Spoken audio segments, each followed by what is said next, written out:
ആവേശോജ്വല സ്വീകരണം ഏറ്റുവാങ്ങി ഇടതുപക്ഷത്തിന്റെ മധ്യമേഖലാ ജാഥ അവസാന സ്വീകരണ കേന്ദ്രത്തിലേക്ക് എത്തുകയാണ്. കലൂരിലെ സ്വീകരണ പരിപാടിയോടെ ജാഥ സമാപിക്കും.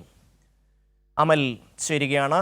അമൽ, മധ്യമേഖലാ ജാഥ ജോസ് കെ മാണി നയിക്കുന്ന ജാഥയാണ്. വലിയ ജനപങ്കാളിത്തം എല്ലാ മേഖലയിലും, പ്രത്യേകിച്ചും മലയോര മേഖലയിലടക്കം വലിയ സ്വീകരണമാണ് ലഭിച്ചത്. ഇപ്പോൾ എറണാകുളത്തേക്ക് എത്തുകയാണ്. എങ്ങനെയാണ് ജാഥയുടെ സ്വീകരണം? വിശദാംശങ്ങൾ.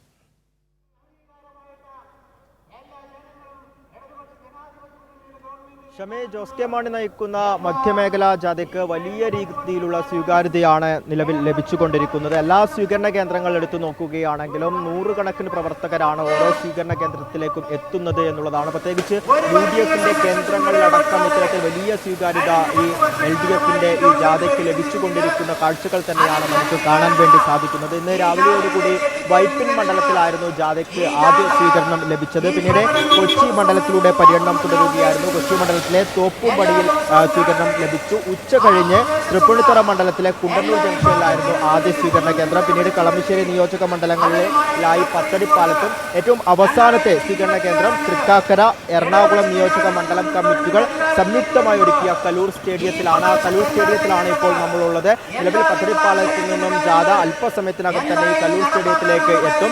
ഈ ജാഥയെ സ്വീകരിക്കുവാനുള്ള എല്ലാ ഒരുക്കങ്ങളും നിലവിൽ ഇപ്പോൾ പൂർത്തിയായി കഴിഞ്ഞിരിക്കുന്നു. ഇപ്പോൾ വേദിയിൽ നേതാക്കളൊക്കെ അവിടെ പ്രസംഗങ്ങൾ ആരംഭിച്ചിരിക്കുന്നു. ജനങ്ങളുമായി അവർ സംവദിച്ചുകൊണ്ടിരിക്കുന്ന കാഴ്ചകളാണ് കാണുന്നത്. അത്തരത്തിൽ ജാഥ ഇവിടെ പുരോഗമിച്ചുകൊണ്ടിരിക്കുന്നു. അല്പസമയത്തിനകം കലൂർ സ്റ്റേഡിയത്തിലേക്ക് ജാഥ എത്തിച്ചേരുമെന്നാണ് നിലവിൽ നമുക്ക് മനസ്സിലാക്കാൻ വേണ്ടി സാധിക്കുന്നത്. വികസനങ്ങൾ മുൻനിർത്തി തന്നെയാണ്, അതായത് കഴിഞ്ഞ 10 വർഷക്കാലമായി ഇടതുപക്ഷം നടത്തുന്ന വികസനങ്ങൾ മുൻനിർത്തി തന്നെയാണ് എല്ലാ നേതാക്കളും ഈ ജാഥയിൽ ജനങ്ങളുമായി സംവദിക്കുന്നത് കാണാൻ വേണ്ടി സാധിക്കുന്നു. അതോടൊപ്പം തന്നെ പ്രതിപക്ഷത്തിന്റെ ഭാഗത്തു നിന്നും വലിയ രീതിയിൽ ഇടതുപക്ഷത്തിനെതിരെ കള്ളപ്രചരണങ്ങൾ നടക്കുന്നുണ്ട്. അതിനെയൊക്കെ വസ്തുതകൾ നിരത്തിക്കൊണ്ട് കീറിമുറിക്കുന്നതും കാണാൻ വേണ്ടി സാധിക്കുന്നു എന്നുള്ളതാണ്. കൃത്യമായ രീതിയിൽ എന്തൊക്കെ ഇടതുപക്ഷം കഴിഞ്ഞ 10 വർഷക്കാലം കേരളത്തിൽ കൊണ്ടുവന്നു, അത് ജനങ്ങളിലേക്ക് എങ്ങനെ എത്തിക്കാൻ വേണ്ടി സാധിച്ചു എന്നതൊക്കെ വളരെ കൃത്യവും വ്യക്തവുമായി ജനങ്ങൾക്ക് പറഞ്ഞു നൽകാൻ വേണ്ടി ഈ ജാഥയിലൂടെ കഴിയുന്നു എന്നുള്ളതാണ്. ഒപ്പം തന്നെ ജനങ്ങളിൽ നിന്നും അവരുടെ അഭിപ്രായങ്ങളും സ്വീകരിക്കുന്നു. സ്ത്രീകളും പ്രായമായവരും ഉൾപ്പെടെ നിരവധി പേർ ഈ ജാഥയിലേക്ക് കടന്നു വരുന്ന ഒരു കാഴ്ച തന്നെയാണ് കാണുന്നത്. ആവേശത്തിലുള്ള സ്വീകരണം തന്നെയാണ് ഓരോ സ്വീകരണ കേന്ദ്രത്തിലും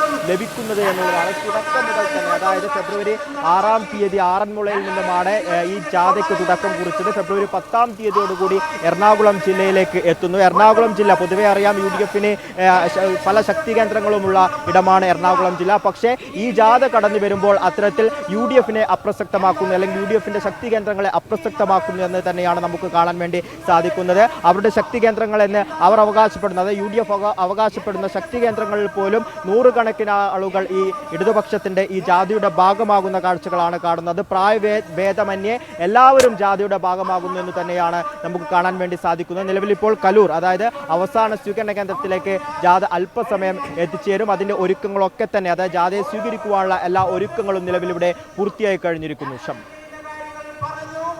അമൽ, ജോസ് കെ മാണിയെ തപ്പിയെടുത്ത് UDF-ൽ എത്തിക്കാനുള്ള ഒരു വലിയ പരിശ്രമം പല കോണുകളിൽ നിന്നും നടത്തിയിരുന്നു. അതിനുശേഷമാണ് അദ്ദേഹം മധ്യമേഖലാ ജാഥയുടെ ക്യാപ്റ്റനായി വരുന്നത്. അപ്പോൾ ആ ഒരു സമയത്ത് എല്ലാ വാർത്താ സമ്മേളനങ്ങളും ഇപ്പോൾ റോഷി അഗസ്റ്റിനും ജോസ് കെ മാണിയും തമ്മിൽ എന്തോ ഭിന്നതയുണ്ട് എന്ന തരത്തിൽ അതിനൊരു പുതിയ വ്യാഖ്യാനം കൊടുക്കാൻ ശ്രമിക്കുകയാണ്. ജോസ് കെ മാണി പറഞ്ഞു, ഇതിൽ എന്താണ് കാര്യം, ഞങ്ങളുടെ പാർട്ടി ഒരു തീരുമാനമെടുക്കും, അത് നടപ്പിലാക്കും എന്നൊക്കെ ഇന്ന് രാവിലെയും ജോസ് കെ മാണി ആണായിട്ട് ഇങ്ങനെ പറയേണ്ടി വരുന്ന ഒരു സാഹചര്യം വല്ലാതെ മാധ്യമങ്ങൾ ഇവരെ ശല്യപ്പെടുത്തുന്നുണ്ട് എന്ന് തോന്നുന്നു.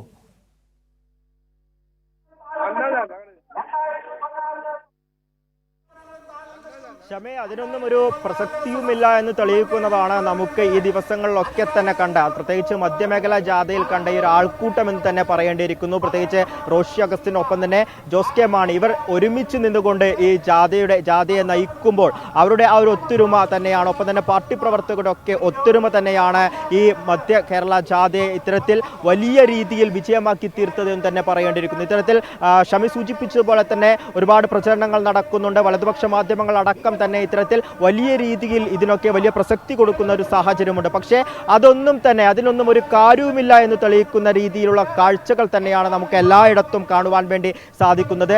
നേതാക്കളുടെ ഒരു ഒത്തൊരുമ, അതിനൊത്ത് പ്രവർത്തകരൊക്കെ തന്നെ ഒരുമിച്ച് നിൽക്കുന്നു. അത്തരത്തിൽ ഒരുമിച്ച് നിൽക്കുന്നതോടുകൂടി ഇടതുപക്ഷത്തിന്റെ ഭാഗമായി പ്രവർത്തകരെ ഒക്കെ തന്നെ അവരുടെ സ്വീകരണ കേന്ദ്രത്തിലേക്ക് എത്തിക്കാൻ വേണ്ടി സാധിക്കുന്നു. ഇവിടെ നമുക്ക് ഓരോ സ്വീകരണ കേന്ദ്രത്തിലേക്ക് നോക്കുമ്പോൾ ഇടതുപക്ഷത്തിന്റെ പ്രവർത്തകർ മാത്രമല്ല, ഇപ്പോൾ രാഷ്ട്രീയത്തിനപ്പുറം ജനങ്ങളൊക്കെ തന്നെ ഈ ഒരു ജാഥയെ ഹൃദയത്തിന്റെ ഭാഗമാക്കുന്നു, അല്ലെങ്കിൽ സ്വീകരണ കേന്ദ്രത്തിലേക്ക് എത്തുന്നു എന്നുള്ളതാണ്. അതായത് ഒരുപക്ഷെ പ്രവർത്തകർ മാത്രമാണെങ്കിൽ ഇത്തരത്തിൽ വലിയൊരു ജനക്കൂട്ടം നമുക്ക് സ്വീകരണ കേന്ദ്രങ്ങൾ കാണാൻ വേണ്ടി സാധിക്കണമെന്നില്ല.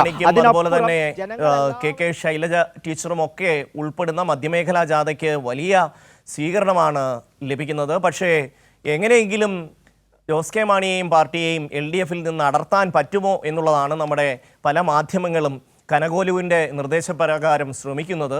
പക്ഷേ UDF-ന്റെ വീട്ടിൽ നിന്ന് ചവിട്ടി പുറത്താക്കപ്പെട്ട ജോസ് കെ മാണി അതൊന്നും പെട്ടെന്ന് മറക്കില്ല എന്ന് ആലോചിക്കാനുള്ള സാമാന്യ ബുദ്ധിയെങ്കിലും ബന്ധപ്പെട്ടവർ പുലർത്തുന്നത് നന്നായിരിക്കും.